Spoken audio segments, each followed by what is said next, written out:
이 자리 나와 예배하는 우리 모든 성도님들이 통큰 통독을 통독하셔가지고 구약에서의 예수 그리고 신약에서의 예수, 지금의 예수를 경험하는 은혜가 있기를 주님의 이름으로 축원합니다. 통독하시기 힘들죠? 통독을 하는 것도 힘들지만 통독 일주일 분량을 전달하는 것도 더 힘듭니다. 오늘은 말라기서를 보는데 이제 구약 끝부분이에요. 이번 주에 보실 부분을 보시게 되면 여기서 신약으로 넘어가는 흐름이 나옵니다.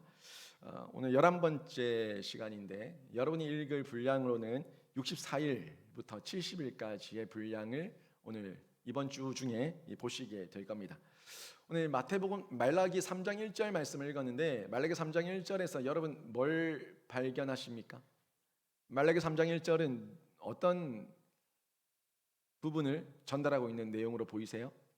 만군의 여호와가 이르노라 보라 내가 내 사자를 보내리니 그가 내 앞에서 길을 준비할 것이요 또 너희가 구하는 바 주가 갑자기 그의 성전에 임하시리니 곧 너희가 사모하는 바 언약의 사자가 임하실 것이라.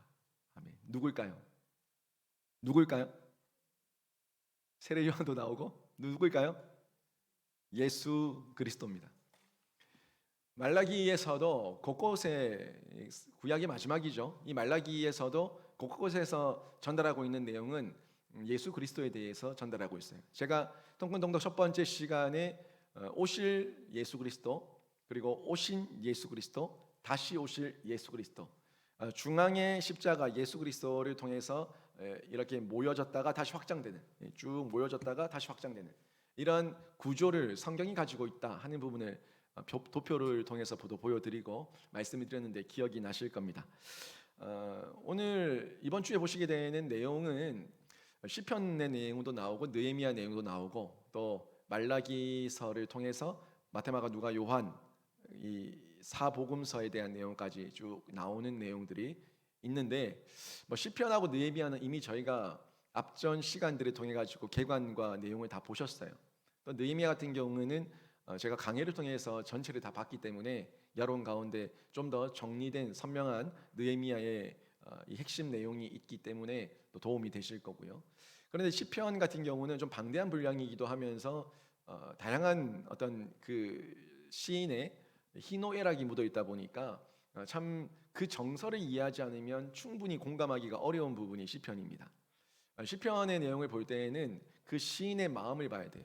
정말 말씀을 사랑하는 그 시인의 자세 그리고 하나님 백성으로서의 정체성을 지키기 위해서 몸부림치고 있는 그 시인의 자세 사망의 음침한 골짜기라도 푸른 초장 가운데 있더라도 하더라도 어떤 경우에 있더라도 하나님의 사랑 말씀을 사랑하는 마음 성전과 교회를 사모하는 그 마음 한마디로 백성이죠. 하나님 백성의 정체성 이 정체성을 놓치지 않고 그 가운데서 하나님께 의지하고 하나님을 부르짖고 있는 그 시인의 모습 이 모습들을 발견할 수가 있는데 이런 내용들을 통해 가지고 저희가 철저하게 우리의 모습이 인위인가 아니면虚위인가 하는 부분을 발견하면서 읽으셔야 됩니다.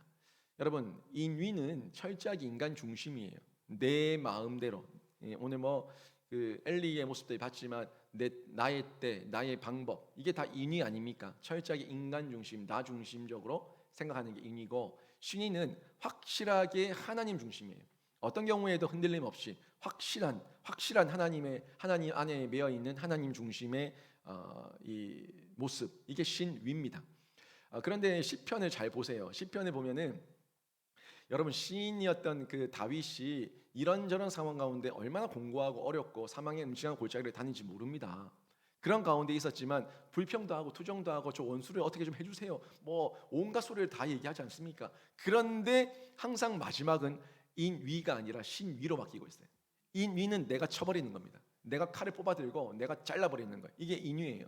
그런데 그 마음이 내 안에 있습니다. 그 시인의 자신의 정체성이에요. 하나님 없으면 나 아무것도 아닙니다. 나 죄인입니다. 나 죽습니다. 제가 이렇게 죄악 가운데 있습니다 하는 고백을 다 하지만 하나님께 결국엔 맡겨요. 그게 신이에요. 여러분 삶 가운데 이런저런 상황과 환경 때문에 마음의 갈등과 고민과 어려움이 있다고 하더라도 그 가운데서 결론은 하나님이 되십시오. 그 과정은 괜찮아요. 미숙함이기 때문에 괜찮아요. 괜찮은데 그 행동의 결론은 하나님 신위가 되시면은 하나님께서 여러분을 복 있는 자로 삼아 주실 줄 믿습니다. 이 시인의 고백과 시인의 그 상황을 생각하면서 그 인생이 뭘 선택하는가 하는 걸 보면 은혜가 되는 거예요. 시편은. 그리고 시편을 잘 보세요. 실패하는 인생은 항상 그 인위의 결과입니다. 인간의 실패죠. 인간의 실패예요. 인위의 결과예요. 그런데 복 있는 인생은 복 있는 사람이라고 얘기하는 그 사람은 항상 하나같이 하나님 안에 있는 사람이 복 있는 사람이에요.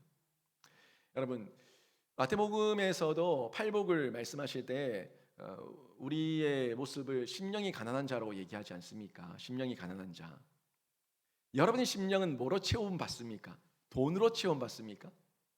뭐가 돈이 많으면 심령이 채워질 것 같아요? 여러분의 심령은, 그리스도인들의 심령은 돈으로 채울 수 없습니다.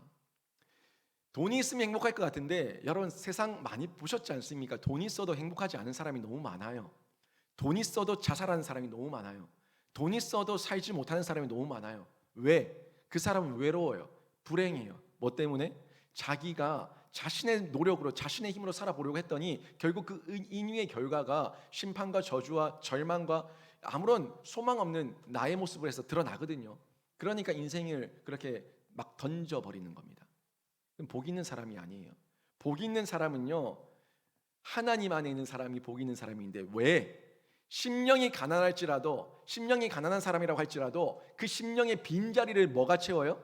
하나님의 은혜와 하나님의 천국이 채우니까 그 심령은 복 있는 심령이 되고 결국 심령이 가난한 자는 천국이 저희 것이라고 예수님께서 분명하게 말씀하고 있는 거예요.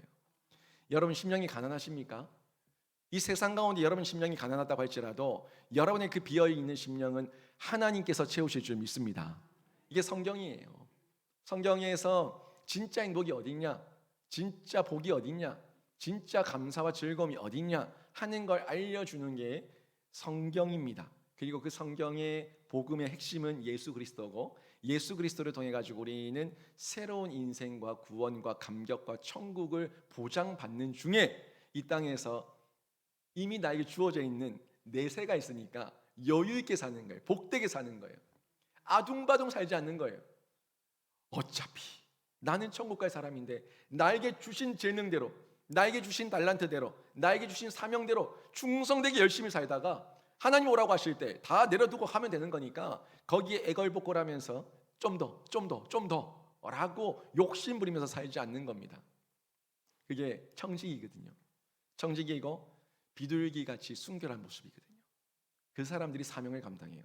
왜 예수님께서 제자들을 보내실 때, 파송하실 때 너희는 가서 비둘기같이 뱀같이 지혜롭고 비둘기같이 순결하라고 말씀하셨을까요?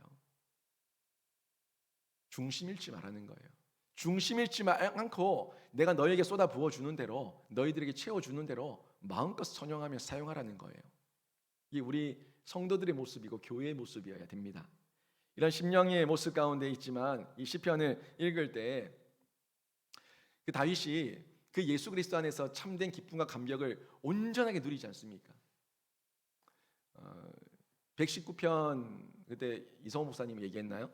119편 한번 178절까지 있는데 한번 쭉 보세요.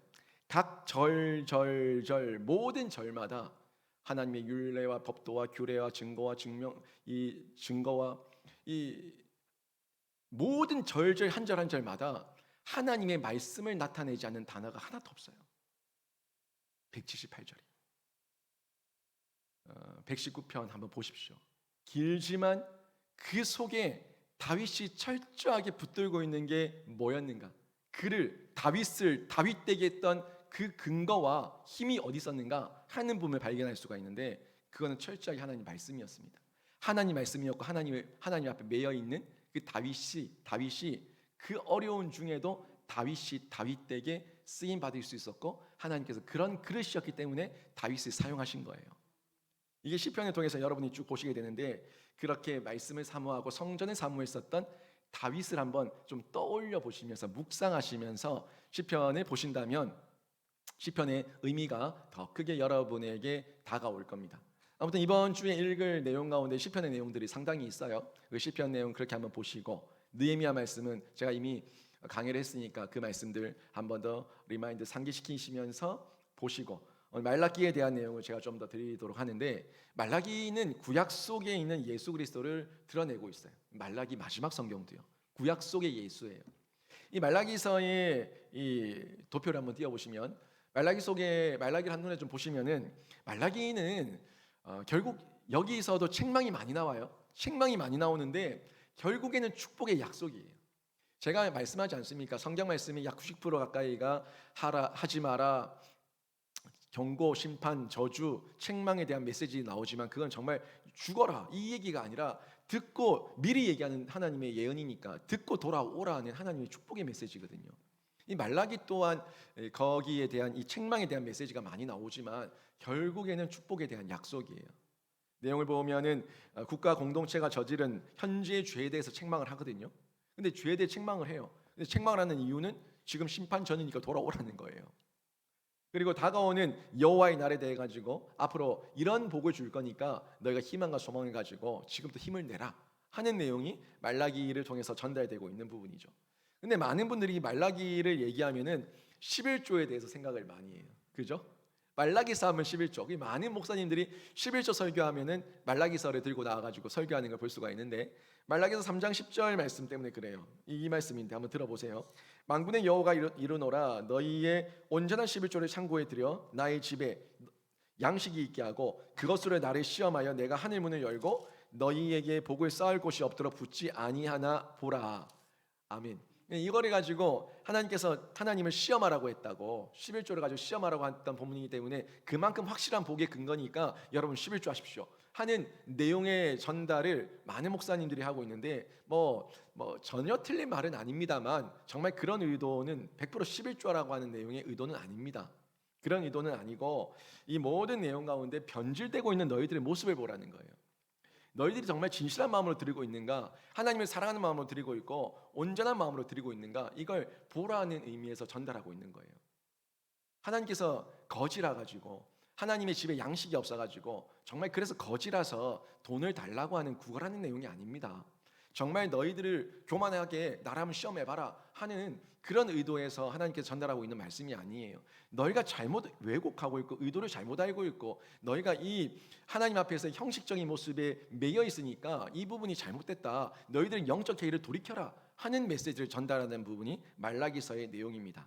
이미 포로 귀환 이후에 에스라도 지나가고 느헤미야, 학개, 스가랴, 스룹바벨 이런 여러 지도자들이 다 지나갔어요. 다 지나가고 그분들은 다 천국 갔고, 또 이 시대가 지나가면서 영적 해이 가운데 빠져 있는 이 이스라엘 백성들을 향해 가지고 하나님께서 사자를 보내 가지고 대화하듯이, 마치 아내와 대화하듯이, 옆에 있는 아내와 대화하듯이 그런 대화의 문체를 통해 가지고 전달하고 있는, 너희들의 영적 해이를 지적하고 있는 이 내용이 말라기서의 내용입니다. 이 말라기서를 보면은 질문이 굉장히 많이 나와요. 여러분 말라기서 펴놨으면은 한번 보시겠어요?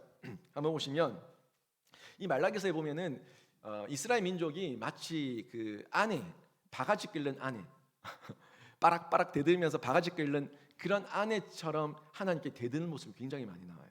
한번 보시겠어요? 하나님께서 말라기서 1장 2절에 보면은 내가 너희를 사랑하였노라 하니까 이 백성들이 뭐라고 얘기해요? 주께서 어떻게 우리를 사랑하셨나이까, 이렇게 그러고 있어요. 이 대드는 거예요. 아니 나는 너희를 사랑했다 그러니까, 아니 하나님이 언제 우리를 사랑했어요? 이렇게 대들고 있는 거예요. 그리고 6절 말씀 볼까요? 6절 말씀 보시면은 너희들이 나를 멸시했다, 나를 공경하지 않았다라고 얘기하니까 이 6절 마지막 부분에 보세요. 우리가 어떻게 주의 이름을 멸시하였나이까, 이러고 있어요. 우리가 언제 주님의 이름을 멸시했어요? 대들고 있죠. 그리고 나서 또 7절 보세요. 7절 보니까 너희가 더러운 떡으로 내 제단을 더럽혔다라고 얘기하니까 7절 마지막 부분에 우리가 어떻게 주를 더럽게 하였나이까, 이러고 있어요. 우리가 어떻게 주를 더럽게 하였나이까. 이 지금 다 계속 대드는 거 보이시죠? 그리고 나서 2장으로 넘어가 볼까요? 2장에 가시면은 하나님의 지식을 지켜야 되는데 제사장들이 이런 부분에 대해서 얘기하니까 그 사람들이 여기에 대해 가지고 대드는 거예요. 14절, 2장 14절 보세요.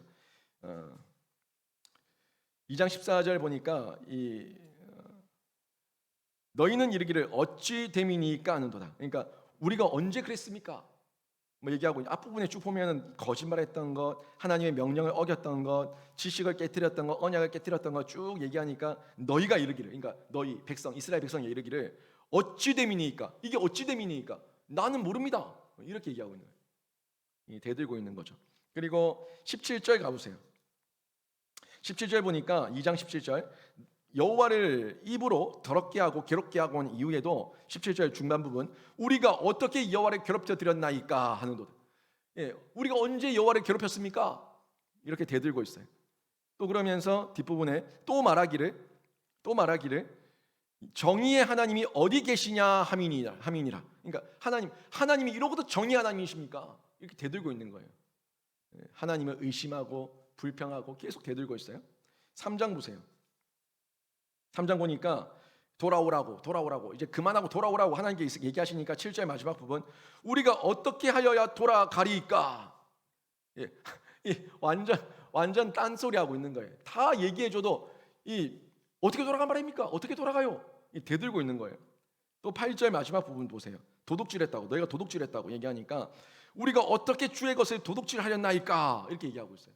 이 영적 행위가 심각한 단계에 이르니까 하나님 앞에서 더럽고 추악하고 악한 행동만 계속하고 있는 거예요. 11조도 이렇게 겉으로는 하는 척하고 있으면서 하나님께서 받으실 만한 그런 진심이 없는 이런 모습인 거죠.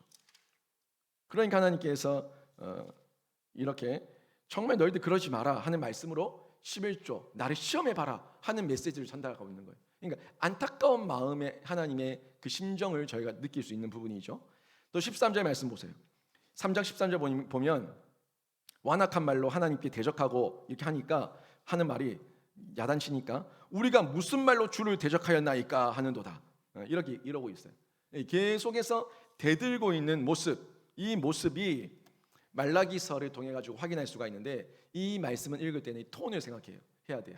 이 상대방이 내가 언제 그랬는데 이렇게 대들듯이 완전 모른 척하면서 내가 언제 그랬는데 하는 식의 대답. 왜 나한테만 그러는데? 뭐 이런 식. 아빠가 난 널 사랑해. 엄마 아빠가 언제 나를 사랑했는데? 엄마 아빠가 내한테 해준 게 뭐가 있는데? 엄마 아빠가 내한테 뭐 했는데? 라고 대드는 그런 아이들. 그 아이들의 모습과 똑같아요. 내가 엄마 때문에 내가 아빠 때문에 어떻게 사는 줄 아나? 이렇게 대들고 있는 그 모습. 그 톤을 생각하면서 그 힐난성을 가진 대꾸의 톤을 가지고 생각을 하면서 이 말라기서를 읽게 되면은 이스라엘 민족이 얼마나 영적 해이 가운데 빠져 있었고 얼마나 완악했는가 하는 부분을 말라기서를 통해서도 확인할 수가 있는 겁니다. 그런데도 불구하고 하나님께서 결국에 마지막에 주시는 메시지는 뭐예요? 축복, 약속. 말라기 3장 1절 예수 그리스도를 내가 너에게 보내서 언약의 새날을 주겠다 하는 이 메시지를 전달하고 있는 내용이 말라기서 3장과 4장의 내용이라는 것을 볼 수가 있습니다. 어떤 상태인지 아시겠죠? 구약 시대에 그렇게 하나님을 떠나 있던 그 민족, 이스라엘 민족의 영적 상태와 시대상을 전달해 주고 있고 뭐 이사야서부터 예레미야서에서도 다 봤지만 그들이 성전 마당을 밟고 있어요. 성전 마당을 밟고 있지만 하나님께서 그게 역겹다고 얘기하지 않습니까? 이 껍데기에 내가 속지 않는다. 너희들의 내 이름을 부르는 그 입과 너희들의 손과 발이 역겹다 하는 내용이 결국에는 제사와 이 껍데기 제물에 대한 내용들은 껍데기는 있지만 진심 없고 하나님께 드리는 것처럼 하지만 병들고 죽어가는 것, 이 모자란 것 이런 것들을 잡아가지고 상품 가치가 없는 것 이런 것들을 갖고 와가지고 하나님께 드리는 흉내만 내고 있는 이런 모습들이 있었다는 거죠. 그게 다 하나님의 이름을 멸시하는 모습이었다는 거고 뭐 엘리 시대 때도 봤지만 그 홈리아 비나스와 함께 그 사환들이 얼마나 하나님의 물질, 하나님의 재물, 하나님 앞에 제사를 멸시했습니까? 이런 모습이에요. 자기밖에 모르는 인위로 빠져 있는 모습 이게 다 영적 타락의 상태였다는 걸 볼 수가 있는 거예요. 결국 이 말라기가 전하고 있는 시대의 두 가지 악이 있는데 이 시대의 두 가지 악이 형식주의와 회의주의였어요. 형식주의와 회의주의는 다른 게 아니라 이 신약에서 그대로 드러나고 있는데 신약에서 이 형식주의는 바리새인들 그러니까 뭐 전통을 지키고 기도 시간을 지키고 11조를 지키고 껍데기는 너무너무 흠이 없는데 마음이 진심이 없는 거죠. 그러면서 저는 이것도 합니다, 저것도 합니다, 저 세리는 저것도 안 하고 저것도 안 하고 저것도 안 하는데 저는 저 죄인 같지 않음에 감사합니다 하는 이런 형식적인 가식에 빠져 있는 바리새인, 이게 결국에는 이 구약 시대의 그 회개하지 않은 모습이 예수님 시대의 바리새인들에게까지 나타나는 것을 볼 수가 있다는 거예요. 이거 회의주의, 뭐 이제 끝났다, 희망도 없다, 소망도 없다, 우리는 다 끝났다, 모든 면에서 이 회의주의에 빠져가지고 더 이상 발전하지 못하고 더 이상 하나님의 소망을 발견하지 못하고 희망을 발견하지 못하고 도약하지 못하는 사두개인, 이 사두개인들, 신약에서 사두개인에 대한 내용이 나오지 않습니까? 이 사두개인이 회의주의자들이에요. 모든 걸 부정적으로 생각하는, 부활도 없고 내세도 없고 천국도 없고 아무것도 없고 이제는 우린 다 끝났고 뭐 이런 식으로 얘기하는 사두개인들, 이게 회의주의가 사두개인에게 그 시대상이 흘러갔다는 거예요. 결국에는 이 말라기 때의 이 모습과 예수님 당시의 모습 가운데 변한 건 별로 없다. 인간들이 변한 건 별로 없다. 인간들이 변한 건 별로 없는데 전적인 하나님의 은혜와 하나님의 긍휼로 하나님께서 예수 그리스도를 보내셨다 하는 게 나오는 부분이에요. 이 신약에서 예수님의 성육신 사건이 공간복음을 통해 가지고 나타나지 않습니까? 이런 내용으로 흘러가는 부분인데, 말라기를 통해서 보는 예수 그리스도의 내용이 있습니다. 이 말라기를 통해서 보는 예수 그리스도의 도표가 있는데 한번 보여주시겠어요? 도표를 보시면은 잘 안 보이실 것 같은데, 말라기에서의 예언이 신약에서 성취가 되고 있어요. 말라기에서의 예언이 신약에서 성취가 되고 있다 하는 부분이에요. 언약의 사자로서 그리스도께서 성전에 오신다는 내용, 이게 방금 읽었던 3장 1절이에요. 이 부분이 그리스도께서 실제로 성전에 임하셔서 성전을 청결케 하시는 하나님 예수님의 사역이 등장하죠. 성전 청결 사건, 이런 부분들이 나오는데 성취예요. 신약에서 성취예요. 그리고 말라기에서 자신들의 백성을 깨끗게 하시는데 예수께서 십자가에 죽으심으로 모든 죄와 허물을 덮어버리심으로 그 백성들을 깨끗게 하시는 내용, 이 내용이 신약에서 성취되는 걸 볼 수가 있습니다. 또 말라기에서 그가 오시면 심판이 일어난다, 의의 태양으로서의 그리스도 자신의 백성을 치유하신다, 앞서온 사람은 주님 오심을 예비한다, 뭐 이런 내용들인데, 이 내용들이 뭐 세례 요한을 통해서 이루어지고, 또 예수님께서 실제로 이적과 기적을 통해서 죽은 자를 살리고 병든 자를 고치고 앉은 자를 일으키고 눈먼 자를 보게 하고 하는 이런 실제 치유의 역사를 통해서 궁극적으로 모든 병자를 고치시는 하나님의 능력을 신약에서 성취하지 않습니까? 그리고 뭐 우리들까지도 이제 천국에 가고 우리가 부활체가 될 때 정말 이루 말할 수 없는 영광스러운 모습으로 우리가 부활하는데, 여러분 기대하십시오. 여러분의 모습이 어떻게 변화될지 기대하시라고요.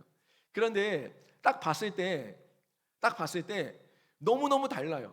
이 사람이 과거에 지금 나의 모습이 아니에요. 그런데 우리의 영안이 다 놀려져서 딱 봤을 때 누구네 알아볼 수 있는 그런 영안이 놀려지고 우리의 모습은 새로운 모습으로 바뀌는 부활, 영과 육이 하나가 되어서 하나님께서 마치 재창조를 하신 것처럼 완전한 리모델링의 현상, 인간도 세상도 그런 시대를 예수님의 재림 때 우리가 경험하게 된다는 거예요.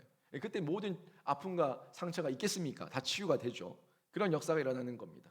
그리고 생명책에 이름이 기록되지 않은 자는 불못에 던지고 생명책에 기록된 자는 하나님께서 이끌어 가시는 이 귀한 역사, 이게 구약의 말라기에서 예언된 부분들이 신약에서 성취가 되고 앞으로도 성취될 내용들이 전개되고 있다, 나오고 있다 하는 부분을 볼 수가 있는데, 이런 내용들을 통해 가지고 이미 구약에서 오실 예수 그리스도에 대해 가지고 전달하고 있는 것을 전반적으로 확인할 수가 있죠. 또 제가 뭐 그 뒤에 그 이사야서에 대한 내용도 오늘 이번 주에 내용이 나오고 스가랴서, 다니엘서 이런 부분들이 나오는데, 자 간단하게 좀 말씀을 좀 드리면은 소선지서에 나타난 이 12개 소선지서에 나타난 그리스도의 모습들이 다 있습니다. 그러니까 제가 얘기하는 게 구약은 오실 예수에 대한 내용이다는 게 그냥 하는 얘기가 아니라 모든 선지서마다 예수 그리스도에 대한 내용들이 나오는 것을 확인할 수가 있다는 거예요. 한번 보시죠. 좀 작게 보이는데 안 보이죠? 좀 센스가 있으면 좀 끊어서 좀 크게 좀 좋게 하겠는데 시간이 안 되겠죠. 아무튼 예, 제가 한번 볼 테니까 요거 교재에 다 나오는 거예요. 나오는 부분인데 그걸 스캔한 건데 한번 제가 보세요. 제가 말씀으로 드릴게요. 호세아서는 여러분 이미 잘 알고 있는 것처럼 그 음녀 고멜과의 결혼에 대해서 얘기하고 있지 않습니까? 그게 뭘 예표하는 거겠어요? 신부가 너무너무 음란한 더러운 여자예요. 그게 우리예요, 우리. 우리가 고멜 같은 존재, 더러운 존재인데 우리를 신부 삼아주신 이 호세아가 또 뭐예요? 이 다시 이름하면은 예수예요. 호세아가 예수예요. 그러니까 호세아는 예수 그리스도의 예표라고요. 예수 그리스도께서 이 음녀인 고멜과 같은 우리를 신부 삼아 주셔서 새롭게 하시는 그 은혜를 우리에게 전달해 주고 있는 거죠. 또 요엘서 같은 경우에는 요엘서에서 보혜사 성령에 대해서 말씀하고 있지 않습니까? 보혜사 성령을 보내주시는데 그 사도행전 2장에 보면은 그 내용이 나오잖아요. 요엘서를 인용하고 있는 말씀. 아비들 청년들 생각나시죠? 예, 그 내용이 요엘서에서 나오는 거예요.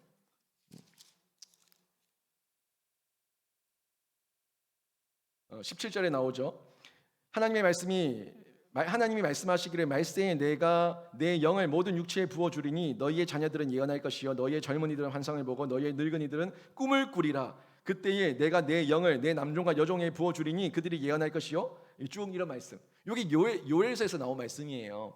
요엘서에서 나왔던 말씀인데 이 말씀이 이 신약에서 그대로 인용되면서 베드로의 설교를 통해서 인용되면서 증언되고 있는 걸 저희가 확인할 수가 있지 않습니까? 또 예수님께서도 이 말씀에 대해서 언급을 하시고 한 부분들을 저희가 볼 수가 있어요.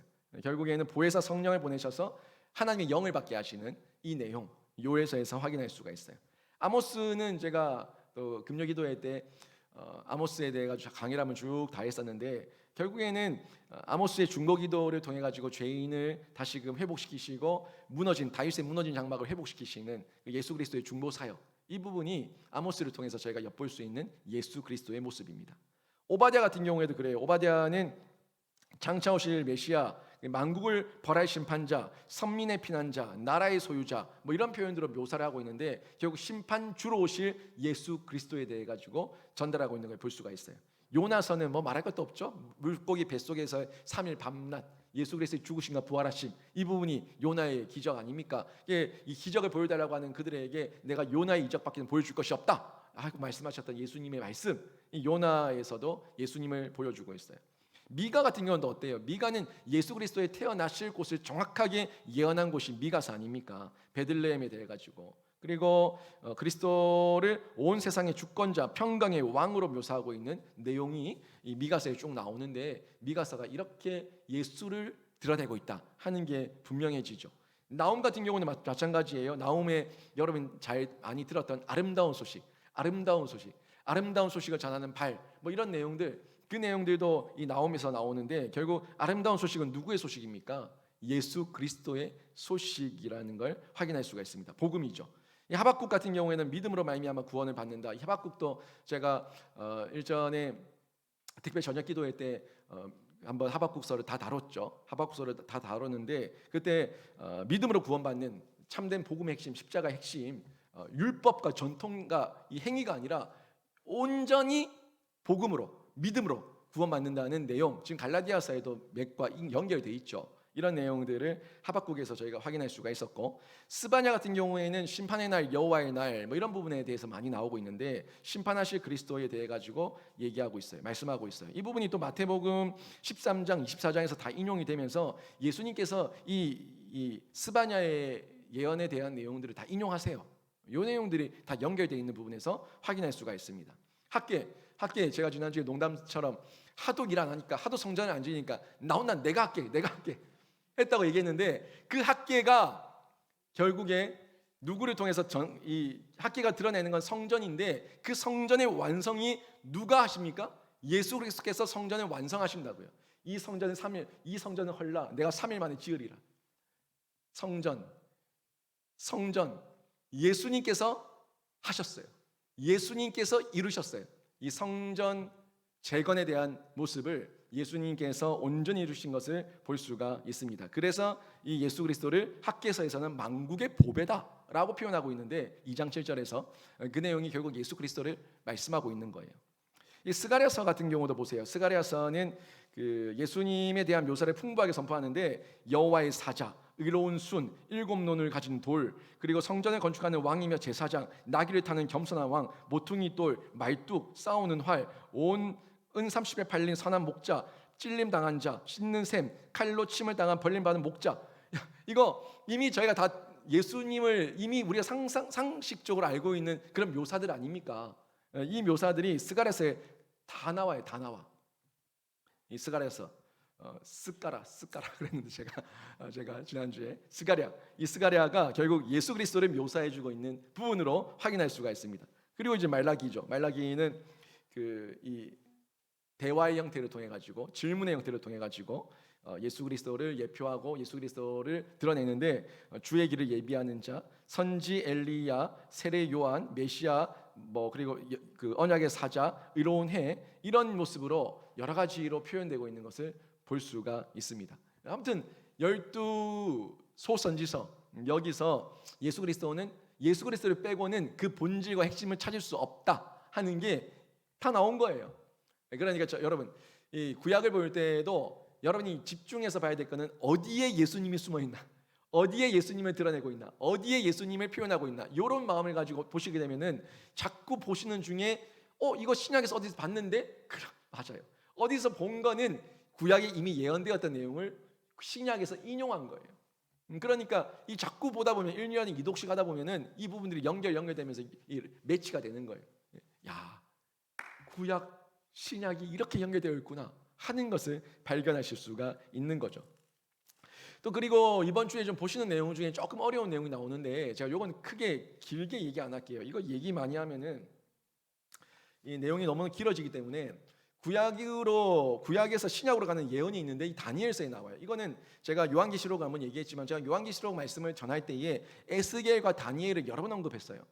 에스겔과 다니엘 이 여기는 묵시문헌이에요. 묵시문헌이고 앞으로 장래에 대한 문헌 예언이기 때문에 그러니까 장차 일어날 어떤 심판과 여러 가지 그 열국의 흥망성쇠에 대한 예언을 다 다루고 있기 때문에 이거는 요한계시록과 같이 봐야지만 좀 연결이 되는 부분인데 요거를 지금 짧은 시간에 다 얘기할 수가 없으니까 간단하게 보시면 도표 한번 보여보세요. 요게 구약 그 다니엘서에서 예언하고 있는 계관이에요. 계관인데 다니엘이 그 꿈을 해몽하지 않습니까? 그 꿈을 해몽하는 중에 이 내용이 나오는데 이 다니엘서를 보면은 바벨론 이 2장에 보면은 이 머리는 금, 그리고 몸은 은, 그 아래쪽은 놋, 그리고 허벅지와 아래쪽은 또 철, 그리고 밑에는 철과 진흙이 섞여 있다. 이런 어떤 이상한 환상을 봤단 말이에요.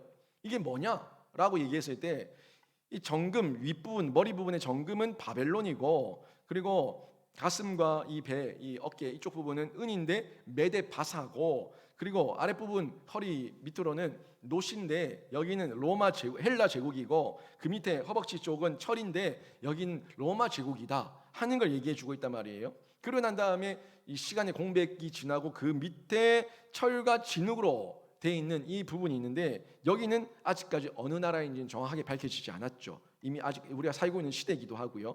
이런 부분에 대해서 쭉 얘기하고 있는데 중요한 건 뭐냐면 그 맨 밑에예요. 맨 밑에 보면 돌이 나와요. 여러분 많이 들어보셨던 뜨인 돌 들어보셨죠? 뜨인 돌 하나가 나와가지고 다 깨부셔버린다고요. 뜨인 돌 하나가 나와서 이 금이고 은이고 철이고 놋이고 모든 걸 다 깨부셔버린다고요.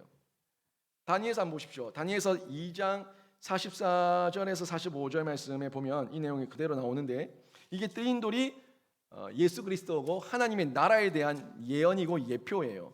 그러니까 이 모든 지금 이 얘기는 바벨론, 메데 바사, 헬라, 로마, 그리고 앞으로 일어날 어떤 대제국, 그 모든 것들이 이 세상 나라를 운행하고 있는 어떤 힘과 권력인데 그 어떤 나라가 온다고 할지라도 뜨인 돌 하나가 다 깨부셔버린다고요. 통치자, 진짜 힘, 진짜 권력, 진짜 주관자는 누구냐? 뜨인 돌, 하나님 나라의 주관자 예수 그리스도다 하는 걸 전해주고 있는 게 다니엘서입니다. 다니엘서 2장 44절과 45절 말씀에 보면 이런 말씀이 나와요. 제가 읽어드릴게요. 이 여러 왕들의 시대에 하늘의 하나님이 한 나라를 세우시리니 이것은 영원히 망하지도 아니할 것이요 그 국권이 다른 백성에게로 돌아가지 아니할 것이요 도리어 이 모든 나라를 쳐서 멸망시키고 영원히 설 것이라. 손대지 아니한 돌이, 뜨인 돌이에요. 손대지 아니한 돌이 산에서 나와서 쇠와 놋과 진흙과 은과 금을 부서뜨린 것을 왕께서 보신 것은 크신 하나님이 장래 일을 왕께 알게 하신 것이라. 이 꿈은 참되고 이 해석은 확실하니이다 하니. 아멘. 요게 뜨인 돌인데 결국에 이 왕이 봤었던 이 환상, 이 이상한 동상, 이 뭐 이상 괴상한 금, 은, 놋, 철 뭐 이런 이 모습이 결국엔 하나님 통치 아래 있다. 결국엔 뜨인 돌이 다 깨부수고 심판한다. 하나님의 주권 아래 있다 하는 걸 전달하는 게 다니엘서의 내용입니다. 결국 이 돌은 예수 그리스도예요. 다니엘서도 이렇게 신약으로 가는 길 가운데 모든 세상의 역사, 그때가 뭐 메데바사 시대였겠죠. 메데바사에서 이제 헬라를 지나서 로마로 가고 있는 그런 시대였는데 그 시대 가운데 모든 주권자는 하나님이기 때문에 우리는 구약에서 신약으로 가는 이 역사의 흐름을 통해 가지고 하나님께서 주관하고 있구나, 모든 것을 하나님께서 통치하고 있구나 하는 것을 발견할 수가 있는 거예요. 또 그 중간에 또 약 400년 정도 신구약 중간사 내용이 있는데 그거 얘기하기 시작하면 한도 끝도 없고 너무너무 길어지기 때문에 교재를 한번 살짝 참고하시면서 지나가시면 되고, 아무튼 이 모든 운행하시는 힘은, 권력은, 주관자는 하나님이시다 하는 걸 저희가 보면서 신약으로 들어가시면 되겠습니다. 자, 이제 신약 안에서 예수님을 저희가 발견할 수가 있는데, 제가 마태, 마가, 누가, 요한에 대한 간단한 개관과 함께 이걸 어떤 시각으로 좀 보셔야 되는가 하는 부분을 전달하면서 개관을 좀 정리하려고 하는데요. 마태복음 도표를 한번 띄워보시면, 마태복음은 예수님에 대해 가지고 뭐 당연하죠, 예수님에 대한 내용인데 예수님께서 어떤 분이셨는가 하는 부분을 전달해 주고 있습니다. 뭐 개요를 보시면 증명했지만 거절당하셨고 죽였지만 부활하신 약속의 왕이다 이렇게 전달하고 있는데요.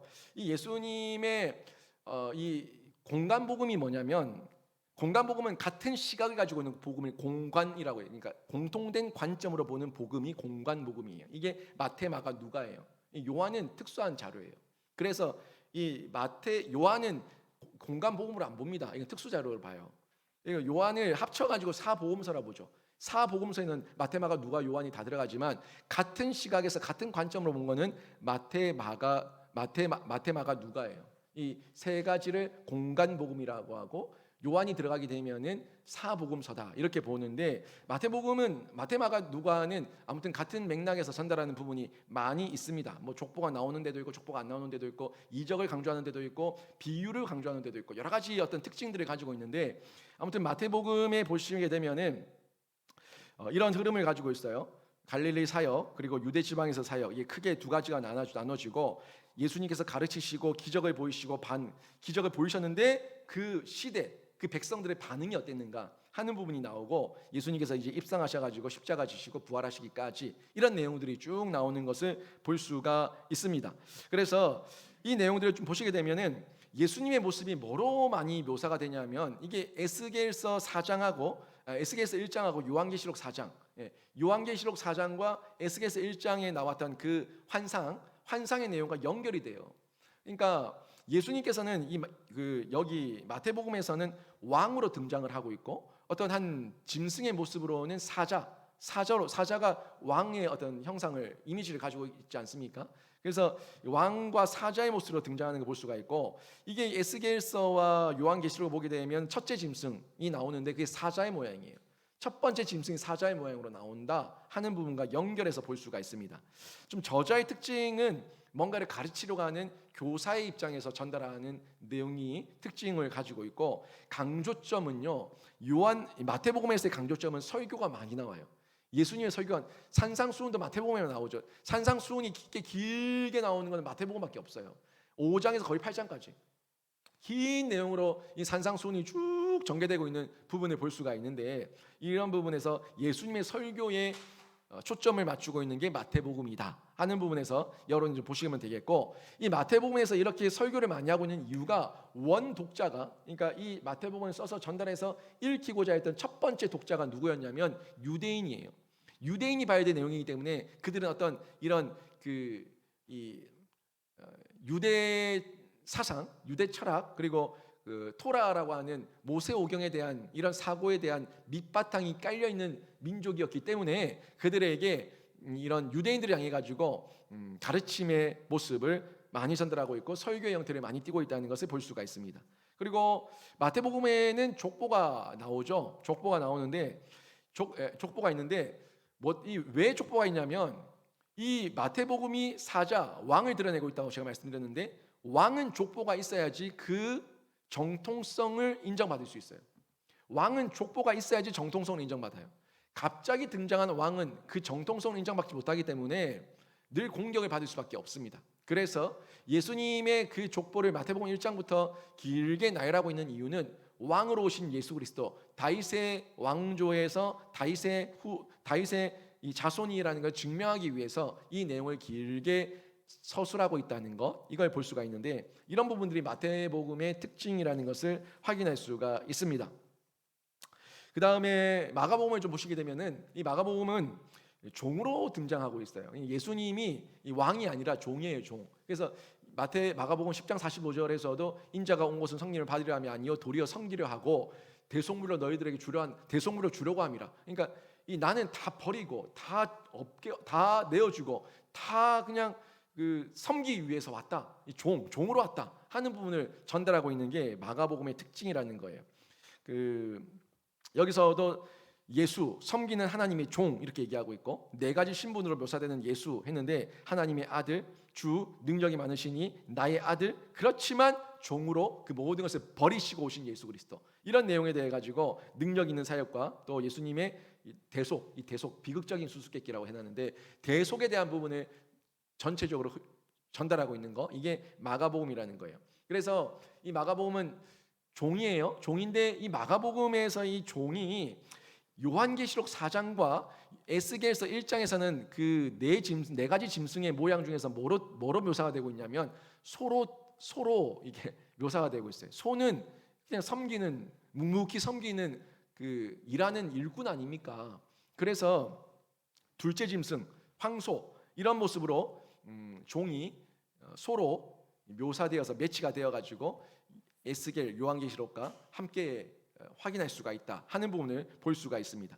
그리고 이 마가라고 하는 마가의 특징, 마가가 전달하고 있는 이 마가복음의 좀 특징이 뭐냐면 설교하듯이, 그러니까 교육하는 것이 아니라 설교하듯이 전달하는 내용이 많다 하는 부분이 또 특징이에요. 또 강조점이 예수님의 기적을 상당히 많이 소개하고 있다는 거예요. 예수님의 기적. 그러니까 마태복음에도 많이 나와요. 마태복음에도 기적이 많이 나오는데 다 말씀 못 드리겠지만 마태복음에만 나오는 특수한 그 이적의 자료들이 몇 개가 있어요. 두 맹인을 치유하신 것, 베드로가 물 위로 걸었던 것, 그리고 물고기 입속에서 동전이 나왔던 것, 그리고 성전에서 병자를 치유하셨던 것, 이런 것들은 마태복음에만 나오는 기적인데 이런 것들 말고도 그 두루두루 전반적인 기적에 대한 내용들은 마가에서 다 나옵니다. 이 마태복음 특수자료 이런 거 빼고는 마가에서 하여튼 이적이 굉장히 많이 나와요. 이적이 굉장히 많이 나오는 것이 특징이다 하는 것을 볼 수가 있고요. 그리고 이 원독자, 그러니까 이 마가가 이 글을 써가지고 제일 처음 읽게 했었던 독자가 누구였냐면 로마인이에요. 로마인들은요 좀 어떤 이적이나 기적이나 이런 거에 좀 많이 민감했던 민족이에요. 그러다 보니까 그 로마인들에게 예수를 소개할 때에 이 이적에 대한 역사와 기적들을 좀 많이 더 소개했었던 특징을 가지고 있는 게 마가복음이다 하는 걸 볼 수가 있고, 이 마가복음에는 또 특별한 거는 족보가 안 나와요. 족보가 안 나오는 이유는 왜냐면 여러분, 종이 족보가 필요합니까? 종은 족보가 필요 없어요. 왕은 족보가 필요하지만 종은 족보가 필요 없어요. 그래서 종으로 오신 황소, 종으로 묘사되고 있는 예수 그리스도를 드러내고 있기 때문에 족보를 의도적으로 소개하고 있지 않다 하는 게 마가복음의 특징입니다. 그 다음에 보는 게 누가복음인데요. 누가복음에서는 여러분 많이 들어보셨겠지만 인자라고 하는 부분을 많이 사용하고 있어요. 인자는 말 그대로 사람의 자식이에요. 사람의 자녀, 사람의 아들이에요. 이 인자예요. 그러니까 예수님께서 하나님의 아들이신데 나는 100% 인간이다 하는 것을 더 많이 강조하셨던 부분이 누가복음이다 하는 부분에서 볼 수가 있겠죠. 이 누가복음 인자인 예수에 대해서 소개하고 있다는 거예요. 그리고 예수님의 모습은 결국 인자고 사람인데 이게 요한계시록과 에스겔서에서 등장하고 있는 네 가지 모습 가운데서 세 번째 모습이 사람이에요. 세 번째 모습이 사람이에요. 여러분 이건 누가 끼워 맞춘 게 아니라 내용이 그래요. 내용이 실제로 그래요. 요한계시록 4장과 에스겔서 1장에 나오는 그 네 모습의 내용이 마태, 마가, 누가의 이 모습과 이 순서가 또 같고 그래요. 이런 내용들을 볼 수가 있는데 넷째 모양이 사람으로 계시록 그리고 에스겔서에서 동일하게 등장하고 있다는 걸 볼 수가 있고 저자의 특징을 좀 보시게 되면 누가는 의사거든요. 의사였기 때문에 과학을 공부한 사람이에요. 지성인이에요. 어떤 과학적인 어떤 증명과 확인하는 걸 좋아하는 사람이에요. 그러다 보니까 철학적 사고를 가지고 있었고 과학적 사고를 가지고 있어가지고 이 저자가 전달하고자 했었던 그 대상도 그냥 아무런 지식이 없는 사람이 아니라 철학적 사고와 관심이 많았던 사람들, 이런 사람들에게 전달했는데 그 원독자가 누구였냐면 헬라인들이었어요. 이 헬라인들은 이 철학적 사고를 가지고 있었던 민족이었기 때문에 어떤 그런 정신을 가지고 있었기 때문에 헬라인들에게 이런 말씀을 통해 가지고 전달을 하고 있는 거죠. 그리고 족보가 누가복음에 나옵니다. 또 나오는데 인자, 사람은 족보가 있어야 돼요. 종은 족보가 필요 없지만 인자로 등장하는 예수 그리스도는 족보가 필요하기 때문에 족보가 나온다는 걸 볼 수가 있어요. 그리고 이 누가복음에서는 또 특별한 부분이 뭐냐면 마가복음은 이적을 많이 드러내고 있다면 누가복음은 기적을 상당히 많이 드러내는 것을 볼 수가 있습니다. 이 누가복음의 이적들을 좀 잠시 한번 좀 보게 되면요. 누가복음 8장 한번 가보시겠어요? 누가복음 8장에 보시면은 4절쯤에 보면은 비유가 많이 나오는데 네 가지 땅에 떨어진 씨 비유 이거 나오죠. 물론 요거 마태복음과 마가복음에 나옵니다만은 여기서 그 네 가지 땅 우리 잘 알고 있는 그 돌밭 그 뭐 바위 길가 뭐 이런 거 있지 않습니까? 그 네 가지 땅에 떨어졌던 그 내용에 대해 가지고 확인할 수가 있는데 여기서 네 가지 땅에 떨어진 씨 비유가 나오고 그 다음에 16절에서 등불은 등경 위에 있어야 된다는 부분에 대해서 얘기를 하고 있고 그리고 쭉 넘어가시면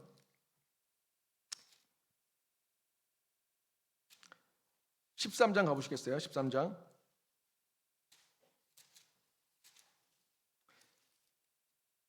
가시면은 열매 맺지 못하는 무화과 나무 비유, 그 다음에 겨자씨와 누룩 비유, 좁은 문에 대한 어떤 비유, 그리고 큰 잔치 비유, 14장 가면 큰 잔치 비유, 그리고 15장 가면은 잃은 양 비유, 잃은 드라크마 비유, 잃은 아들 비유, 탕자죠. 그 다음에 16장 가면 옳지 않은 청지기 비유, 그리고 17장 뒷부분에 보면 부자와 거지, 아브라함과 그 거지 얘기 나오지 않습니까? 그 내용까지 나오고 이런 내용들이 쭉 나와요.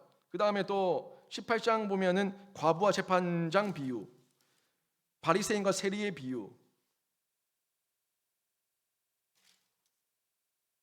19장 가면은 은 열무나 비유, 20장 가면 포도원 농부 비유,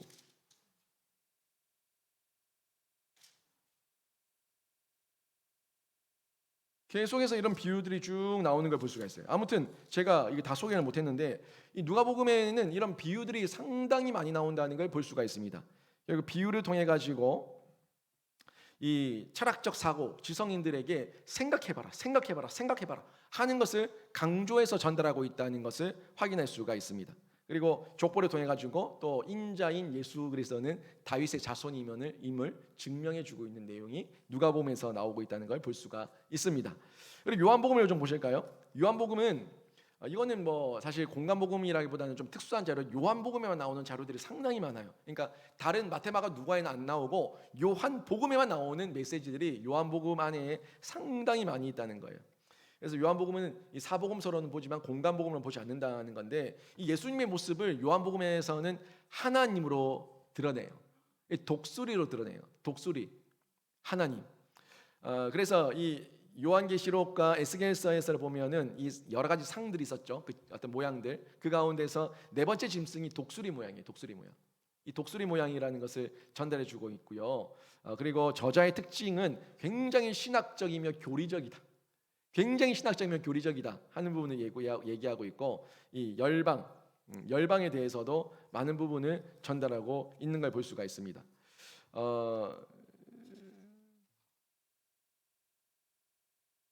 나는 길이요 진리요 생명이고 뭐 또 포도나무 비유부터 해가지고 여러 가지에 대한 부분들 상당히 많이 전달하고 있는 부분이 있는데 있어요. 이런 부분들이 요한복음에 전반적으로 나오고 있다는 것을 볼 수가 있습니다.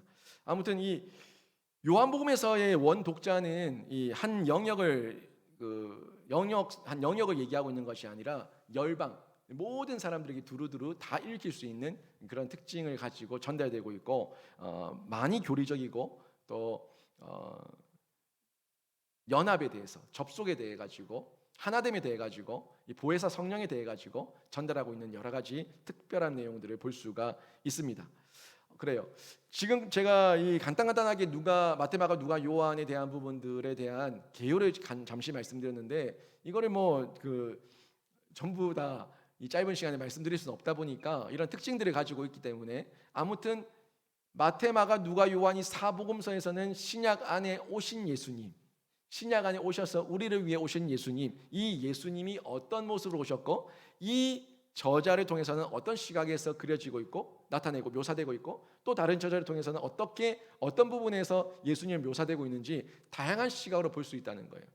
그러니까 한 사람만 봤던 한 사람의 시각의 예수가 아니라 다양한 모습으로 다양한 사람들이 전달하는 방법으로 다양한 재능과 또 기질과 성품을 가지고 있는 사람들을 통해서 예수 그리스도를 표현하고 있는 모습을 통해서 예수님은 역시 한 분 맞구나, 확실히 계신 하나님의 아들이 맞구나 하는 것을 저희가 확실하게 증명받을 수가 있다는 거예요. 여러분, 마테마가 누가 요한이 같이 앉아가지고 니는 이거 쓰라, 니는 이거 쓰라, 니는 이거 쓰라 얘기하고 썼겠습니까? 얘기하고 썼겠어요? 아니에요. 각자의 자리에서 각자의 경험대로 각자의 하나님께서 은혜 주시고 성령 주시는 대로 그들이 기록을 했는데 이 내용이 마테마가 누가는 너무나 비슷한 부분이 많아서 공간 복음이라고 얘기하고 요한은 하나님께서 열방을 향해서 쓰게 하셨기 때문에 보혜사 성령 하나님과 이 하나됨에 대해 가지고 얘기하고 있기 때문에 다양한 모습으로 이렇게 전달하고 있다는 것을 볼 수가 있는데 아무튼 여러분 이 사복음서를 읽으실 때 다양한 예수 그리스도, 다양한 하나님의 은혜를 한번 눈으로 보시면서 특별한 부분들을 한번 살펴보세요. 야, 이거는 마테마가에서는 못 봤는데 누가에서 못 봤는데 요한에서 못 봤는데 이거는 여기서만 있는 부분인가? 물론 한눈에 들어오지도 않겠지만 좀 특별한 낯설다는 부분이 있다면 보통 그거는 그 성경에만 나오는 거예요. 그 복음서에만 나오는 거예요. 이런 부분을 여러분이 누리면서 한번 말씀을 보시게 된다면 말씀을 보는 맛이 더더욱 달콤하고 다양한 맛을 느끼실 수가 있을 거예요. 다양한 맛, 한 맛이 아니라 다양한 맛.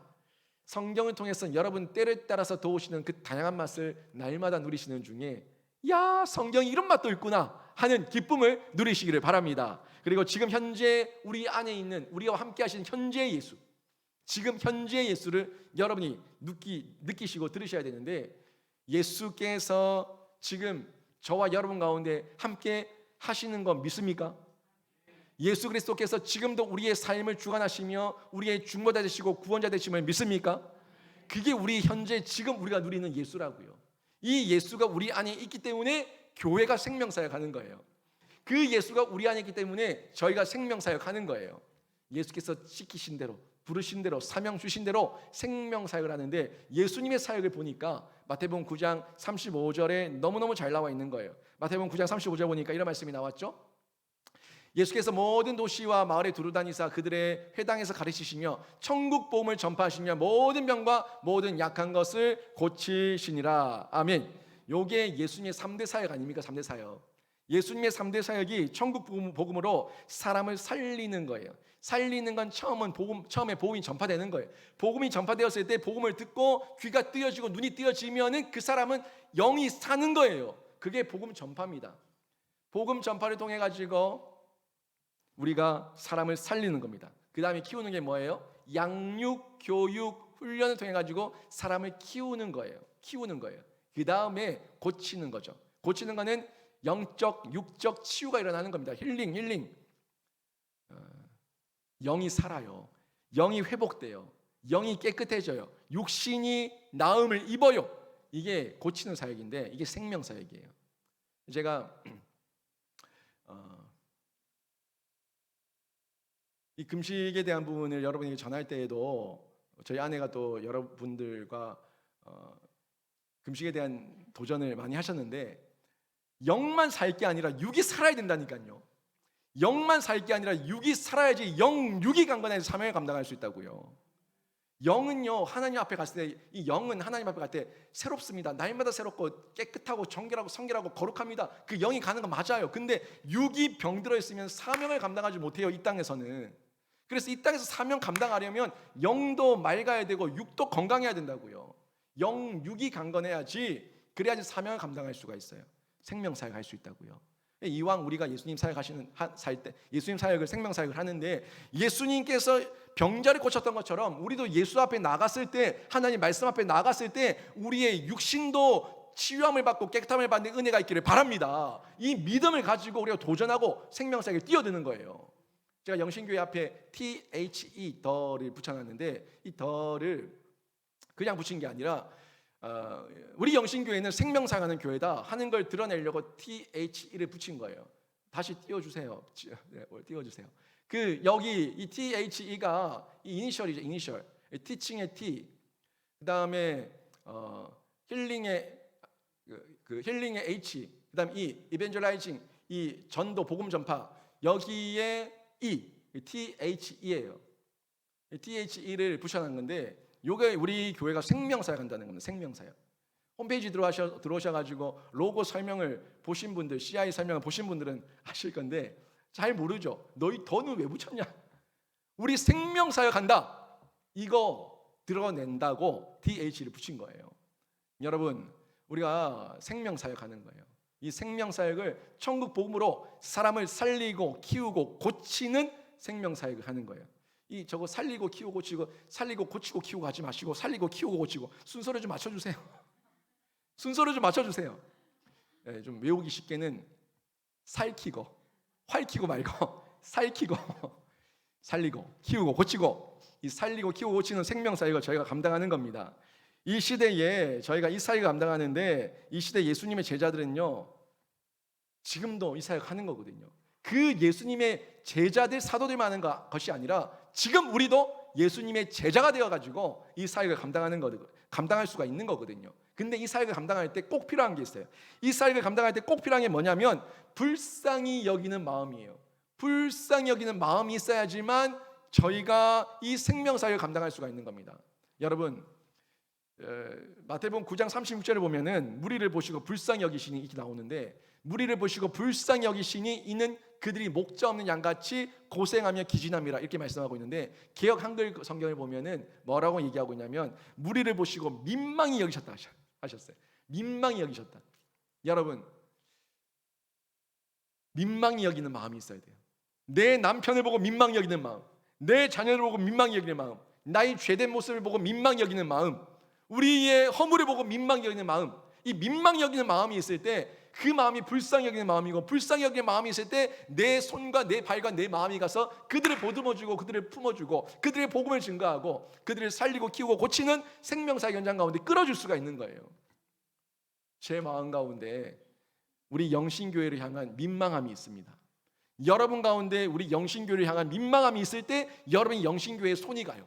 여러분이 영신교회에 마음이 가요. 영신교회에 여러분의 헌신이 가는 거예요. 이 민망함이에요.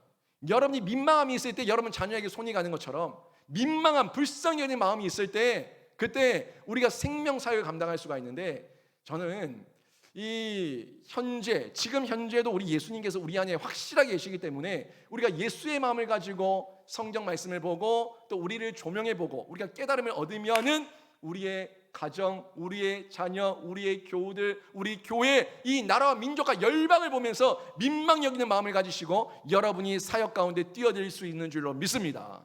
뛰어드세요. 말씀을 보시고 깨달으셔서 뛰어드시고, 말씀을 보시고 깨달으셔서 생명사역에 도전하시고, 우리 모두가 이 생명사역을 누리게 되는데, 구약 오실 예수에 대해서, 신약 오신 예수 그리스도에 대해서, 또 오실 예수 그리스도에 대해서 말씀하고 있는데, 우리가 이 예수 그리스도를 날마다 증언하면서 자랑하고 드러내는 그런 생명사역자로 또 한번 승리하시기를 바라는데, 이번 주 통독을 통해서도 이 예수님을 만나는 귀한 은혜가 있기를 주님의 이름으로 축원합니다. 아멘.